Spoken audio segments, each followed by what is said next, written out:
உங்கள் இல்லங்களில் வந்து உங்கள் உள்ளங்களை உயிர்ப்பிப்பது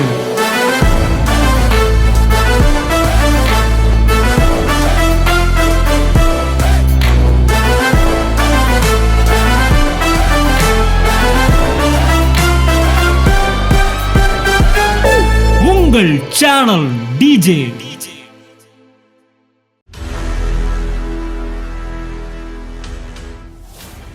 லட்சங்கள் நான் சம்பாதிக்கிறவனா இருக்கலாம், ஆனால் என் மனது தேவனை சார்ந்திருக்க வேண்டும்.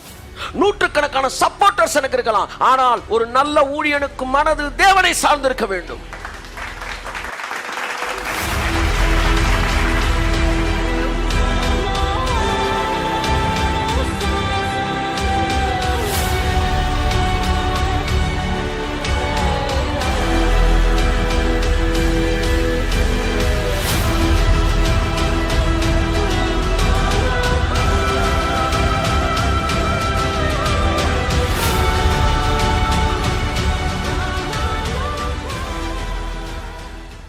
உணர்ச்சி வசப்படுகிற தேவன் ஒரு நான் எடுத்திருக்கேன் உங்களுக்கு. நம்முடைய தேவன் உணர்ச்சி வசப்படுகிற தேவன். நம்முடைய செயல்கள் மேல செல்ல பார்க்கும்போது உணர்ச்சி வசப்படுறார் தேவன். என் அன்புக்குரிய உத்தம இருதயம் எது? பணத்தை நம்பாமல் தேவனை சார்ந்து கொள்ள உத்தம இருதயம். அதை 2 நாளாகமம் 9:6 வந்து சொல்றாரு. 5 பாருங்க, அந்த சார்ந்து கொள்ளுதல் வார்த்தை வரும். 2 நாளாகமம் 16:8 வாசிங்க. மிகவும் ஏராளமான ரதங்களும் குதிரை வீரரும் உள்ள எத்தியோப்பியரும் லூபியரும் மகா சேனையா இருந்தார்கள் அல்லவா? நீர் கர்த்தரை சார்ந்து கொண்ட போதோவெனில் அவர்களை உமது கையில் ஒப்பு கொடுத்தாரே. எப்பொழுதெல்லாம் ஒரு ராஜா அப்பா சொல்றாரு, உனக்கு 1000 படை இருக்கட்டும்டா, உன் மனசு மட்டும் கடவுளை தான் சார்ந்திருக்கணும். லட்சங்கள் நான் சம்பாதிக்கிறவனா இருக்கலாம், ஆனால் என் மனது தேவனை சார்ந்திருக்க வேண்டும். நூற்றுக்கணக்கான சப்போர்ட்டர்ஸ் எனக்கு இருக்கலாம், ஆனால் ஒரு நல்ல ஊழியனுக்கு மனது தேவனை சார்ந்திருக்க வேண்டும். பணம் வரும், பணம் வராது. men may come, men may go. மனிதர்கள் வரலாம், மனிதர்கள் போகலாம், ஆனால் இருதயம் கர்த்தரை சார்ந்திருக்க வேண்டும். கடற்கரை மணலத்தனையான சப்போர்ட்டர்ஸ் தேவன் நமக்கு ஏற்படுத்தி பண்ணுவார். கரங்களை தட்டி கர்த்தர் கண்டி சொல்லுவோம்.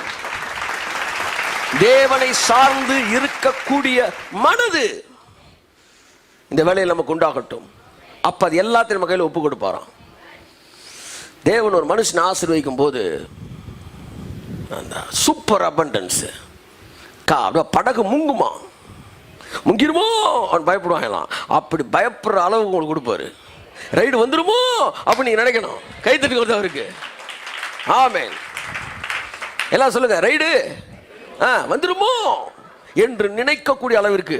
ஆமா, அல்லேலூயா, ஹல்லேலூயா. வாசிங்க 2 நாளாகமம் 32:27. ஒருத்தன் ஆசீர்வதிச்ச மட்டும் வாசிப்போம். இதெல்லாம் இந்த வசனத்தெல்லாம் வாசிக்கும் போது காதுக்கு அப்படி தேனா இருக்கு. எப்படி இருக்கு?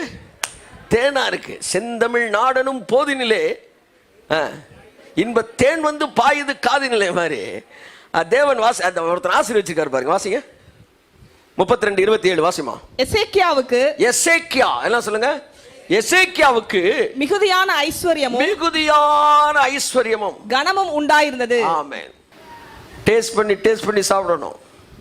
எசேக்கியாவுக்கு மிகுதியான ஐஸ்வர்யமும் பொன்னும் ரத்தினங்களும் கந்த வர்க்கங்களும் கேடகங்களும் வினோதமான ஆபரணங்களும் வைக்கும்படியான பொக்கிஷ சாலைகளையும் அடுத்து தனக்கு வந்து கொண்டிருந்த எல்லாம் சொல்லுங்க. தனக்கு வந்து கொண்டு இருந்த. உங்களுக்கு அக்கௌண்ட் இருந்துச்சுன்னா, ஒரு மினிஸ்ட்ரிக்கு அக்கௌண்ட் இருந்துச்சுன்னா 30 நாளும் வந்துகிட்டே இருக்கணும் அக்கௌண்ட்டுக்கு. நல்லா தட்டு. நான் கட்டவிழ்கிற இயேசு நாமத்தில். ஆமென். நான் தேவனை சார்ந்திருக்கிறேன். ஆமென், ஆமென். நான் ஒரு பரிதாப ஒரு உணர்ச்சியை காட்டி காணிக்க வாங்கக்கூடிய மட்டமான ஊழியன் அல்ல. நான் நன்றாகத்தான் இருக்கிறேன், நான் ஆசீர்வதிக்கப்பட்டு தான் இருக்கிறேன் என்று சொல்லுவதனால் 2 பேர் கொடுக்கிற நிப்பாட்டினால எனக்கு கவலை இல்லை. 2000 பேரை கர்த்தர் எனக்கு தருவார். நான் சொல்றேன், எங்கோ காணிக்கை வர வேண்டும் என்பதற்காக என்னை ஒரு தரித்திரனாய் காட்டி, அதற்கு பேர் காணிக்கை அல்ல, பிச்சை. நான் ஆசீர்வதிக்கப்பட்டிருக்கிறேன், விதைக்கிறவர் யார் என்று சொல்லுவது காணிக்கை. தகுதியை பார்த்து கொடுத்தா அந்த அந்த காணிக்கை மனுஷனுக்கு கொடுக்குறதுங்க. ஒரு தடவை மெட்ராஸில் நடந்த சம்பவம், நம்ம எல்லாமே வந்து ஒரு இதுவும் போயிட்டு வரும்போது லெவல் கிராசிங் போட்டுருந்தாங்க பார்த்தீங்களா. அப்போ ஒருத்தர் வந்து சாப்பாட்டுக்கு வந்து எனக்கு டக்குன்னு அவருக்கு ஒரு 100 ரூபாயாச்சு தரணும் அப்படின்னு ஆசை. உடனே வேகமாக வந்து அவனுக்கு கொடுக்க போகிறேன். பின்னாடி இருந்து இன்னொரு அம்மா சிகரெட் குடிப்பான், கொடுக்காதீங்கன்னு. உடனே டக்குன்னு ஒரு கணம் நான் யோசித்துட்டேன். இந்த அம்மா கொடுக்காதீங்கன்னு சொல்லிக்கிட்டு இருக்கும்போதே டக்குன்னு இவன் திரும்பி பார்த்துட்டான். திரும்பி சொன்னேன், நீயும் தரமாட்டேன்ற, தரவனே நீ கெடுக்கிற அப்படின்னு சவுண்டு. அவங்க 2 பேர் சண்டை போடுறான், ரோட்டில் கத்துறான். இவனால் நடக்க முடியல. நான் என்னடா சிகரெட் குடிப்பான்னு தெரிஞ்ச பிறகு கொடுக்குறதான்னு யோசித்தப்ப கர்த்தர் சொன்னார், மனுஷனோட சாட்சியை என்ன செய்யாத, ஏற்றுக்கிறாத. நல்லா தெரிஞ்சுக்க, இந்த உலகத்தில் இருக்க எல்லாருமே அவங்களுக்கு கொடுக்குற காசை ஒழுக்கமாக தான் பயன்படுத்துகிறாங்களான்னு கேட்டார்.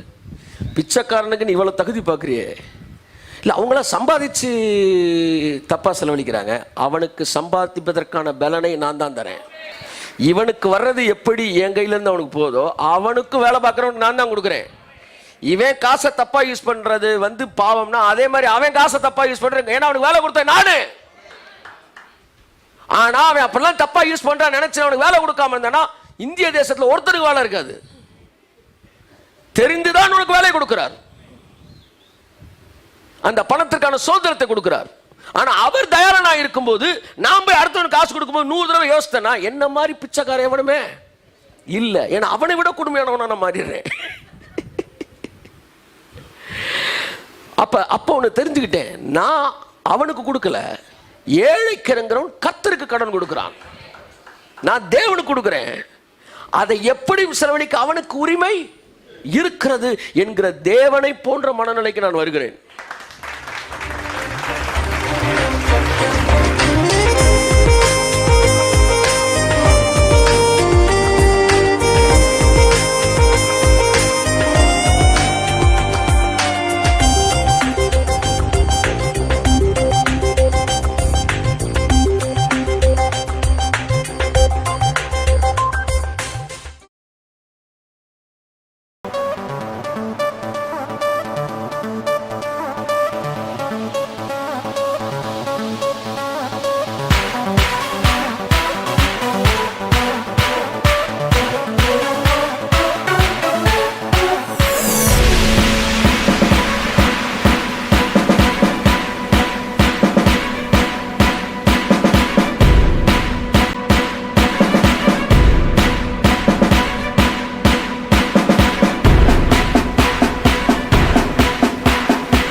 தினமும் ஒரு தீக்குச்சி.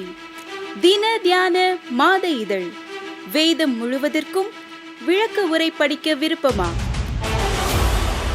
ஆதியாகமம் துவங்கி வெளிப்படுத்தின விசேஷம் வரை பக்கம் பக்கமாய், வசனம் வசனமாய், தேவ வார்த்தையை தேனித்தேனாய் சுவைக்க.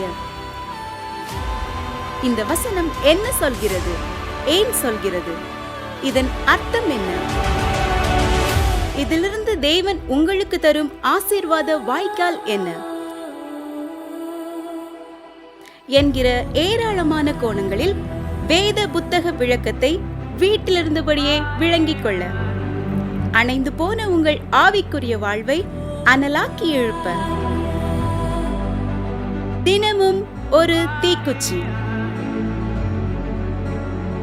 இது ஒரு தின தியான மாத இதழ். இதை புத்தகமாகவோ மின்னஞ்சலாகவோ பெற்றுக்கொள்ள நீங்கள் தொடர்பு கொள்ள வேண்டிய தொலைபேசி எண் 87 60 60 90 20.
இல்லங்களில் வந்து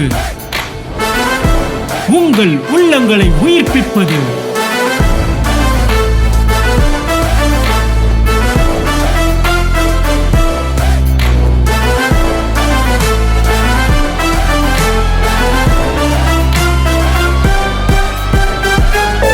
உங்கள் சேனல் டிஜே.